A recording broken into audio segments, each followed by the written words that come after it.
Hi, it's time for another verb of the day. Today's verb is search. Let's take a look at some of the definitions or the ways that we use this verb. The first way you might hear search used can mean to try to find something by looking or seeking carefully and thoroughly. I know when we've talked about this verb in some of my classes, the example that connects for many people is looking for one's car keys, right? So this could be a house key as well, but I think all human beings at one time or another have misplaced them, right? And we might have to look and think about, okay, where was I? Where did I maybe set something down and kind of retrace carefully and thoroughly checking in many different places in order to locate or find one's keys. A second way you'll hear the verb search used can mean to examine a place, a thing, or a person thoroughly to find something or to find someone. This second definition is used most commonly with law enforcement. So, as people try to find evidence that might connect someone to a particular crime or help them locate a particular suspect, right? There is much examining going on. A third way we use the verb search can mean to look for information in a database or using the internet. And you're going to see a noun that we'll talk about a little bit later using a search engine. So again, looking for is a great way to sort of connect this particular verb. But for now, you should know that search is a regular verb. To make the progressive form of this verb, all you need to do is add ing to form searching. The past tense and participle forms of this verb can be made by adding ed. Our base verb, search, ends in an unvoiced sound. Ch is an unvoiced sound in English, and this means the ed ending is going to make a t sound. Okay? And I'm not going to add an extra syllable as I say it. So it should sound like this: searched, searched. Okay. Now we'll move on and talk about a few phrasal verbs that you might encounter. The first is to search after. This is going to go back to that original meaning. So when you're trying to locate, find, or get either someone or something.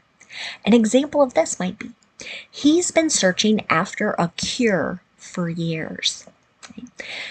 Here we could be talking about someone who has a very serious illness, who spends time maybe meeting with doctors and researchers, reading articles, trying to find something that might improve their condition.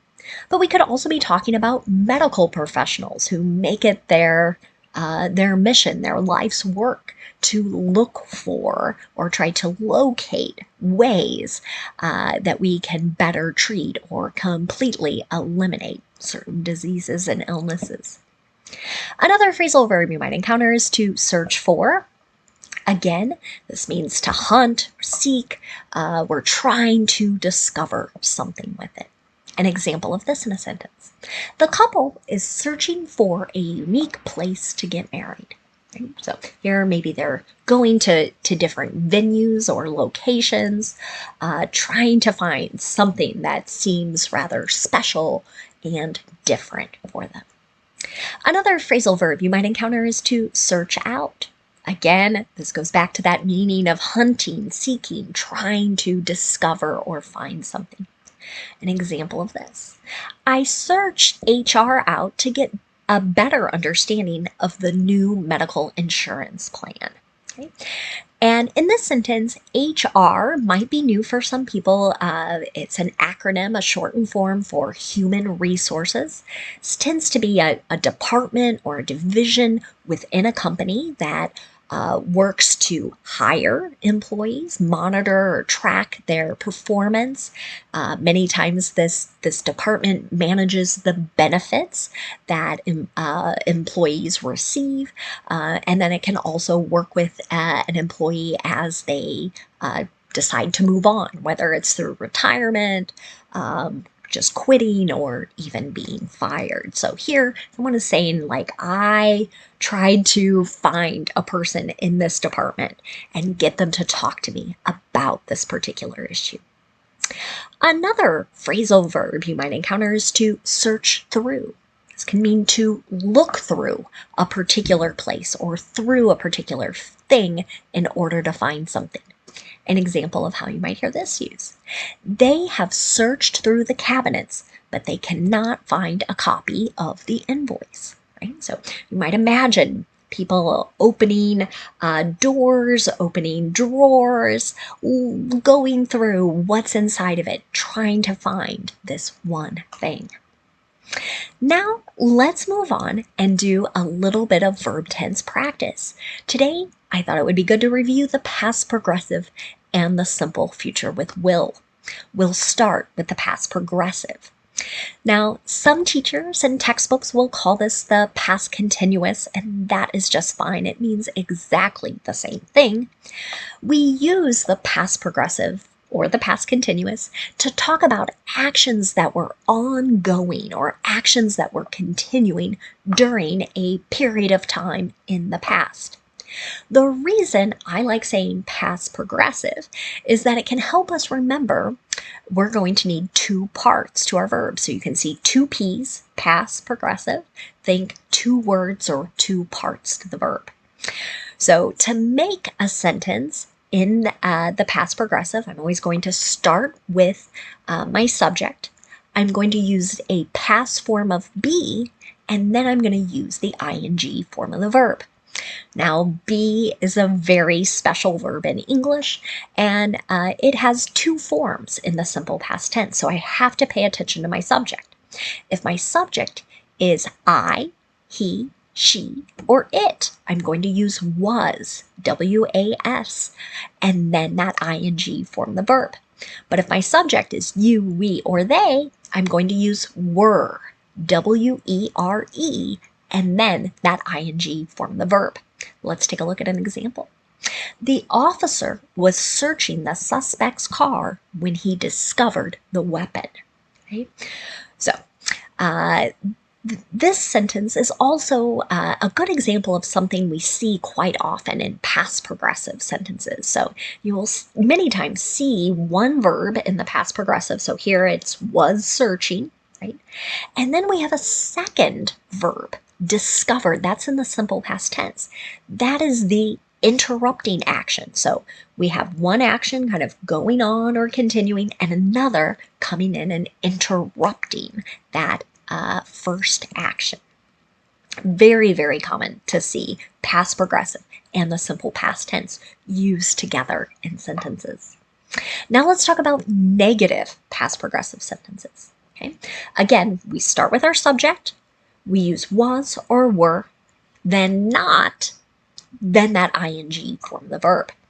Now you might notice people combine was not into the contraction wasn't, or were not into the contraction weren't. Both ways are fine. Let's take a look at an example. We weren't searching for this information, but we have it now. Okay? So here we're talking about an action it wasn't ongoing. Okay? Finally, let's look at making a yes or no question in the past progressive. To do this, I start with my form of be, so was or were, whichever form matches that subject. The subject comes next, and then that ing form the verb. Here's my last past progressive example. Were divers searching the lake last night? This is, I think, many times a sad type of sentence, but we do see it here in the United States many times in the summer.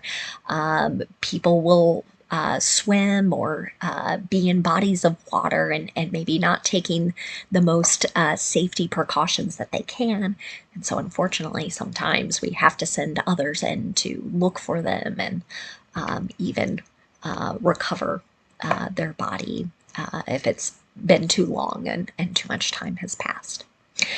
But let's move on to simple future sentences. Today, we're going to practice making sentences with will. Will is very common as people make predictions or guesses about things they think will happen in the future. They also use it with promises or to make an offer. It's a little less common to hear people use it with their plans, but it still does happen. The nice thing about making sentences in the simple future with will is that we're going to follow the same pattern no matter what our subject is. So we'll start our affirmative sentences with a subject. We'll use will and then the base verb. Okay? So here we're not adding any suffixes or special endings to the verb. Let's take a look at the affirmative example. We will search for the best treatments for your disease. Okay? This might be a medical professional promising the patient, right? We are going to do our best. We're going to look for new solutions or ways that will help you overcome this. To make negative simple future sentences, what we do is, again, start with our subject, use will not, and then the base verb. Remember, will not can be combined into the contraction won't, W-O-N apostrophe T. Let's take a look at that example. Most people online won't search anything except Google. Okay. Now, I know I promised a little later to talk about search engines, and that will be one of the nouns we discuss in just a moment. There are a number of different platforms that people can use to seek out or find information. But by far, the most popular is the Google search engine. Finally, let's take a look at making a yes or no question in the simple future. To do this, start with will, then you'll have your subject, then the base verb. Here's the last one. Will you search for the remote?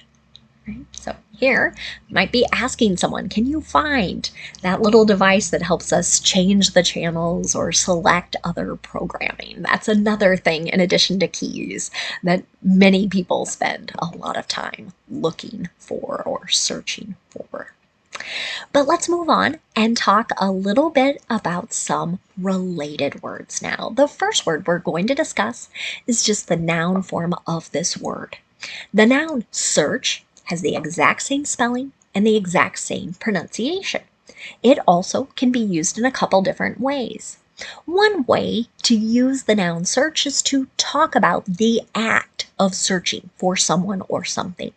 An example of this. The search for the missing child continued all night. So that act of trying to find or locate someone in this case. A second way to use the noun search is to talk about the act of using a database or the internet to find information. An example of this. What did the search return? Okay. You might hear this used at work. Many programs have functions or databases. Maybe if you're collecting data that you can use certain functions in order to return or see specific instances of data. Another related word you might encounter is the noun searcher. That ER suffix is going to tell us that this is a person who is attempting to either find someone or something, and they're doing it by looking or seeking in a rather careful or thorough manner. An example of this. Searchers have been looking for the missing hikers all week. Okay. Again, this is something that you might hear about in the news.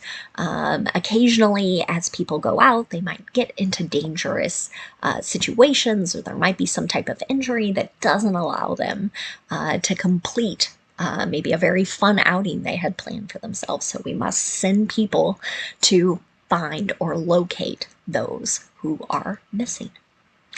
Another word you might hear is the adjective searchable. That suffix able turns many words into adjectives, meaning able or capable of being searched. It could also describe something that is able to be located or able to be found by a search. This adjective is used most commonly with databases and websites. So, how you might hear it used. Are these files searchable? Is there a way? I know in many things that I use, a simple command of Control F brings up a little tool where I can type a certain word or phrase and identify that precise occurrence. One last word for us to talk about today, and that's that noun, search engine. So this is a specific program that searches for and identifies items that are in a database or on the internet that correspond or match keywords and characters that you, as a user, have identified. An example of this. What is your preferred search engine? I know I've mentioned a number of times over the last couple of weeks as we talked about the verb Google as being kind of the top or most popular one. I know Bing has a search engine. Other people have used Ask, I think. Maybe you have a favorite you could recommend. I would love if you'd leave a comment if you have a different idea or recommendation of a search engine. Thank you so much for watching today's video. I hope you have a great day.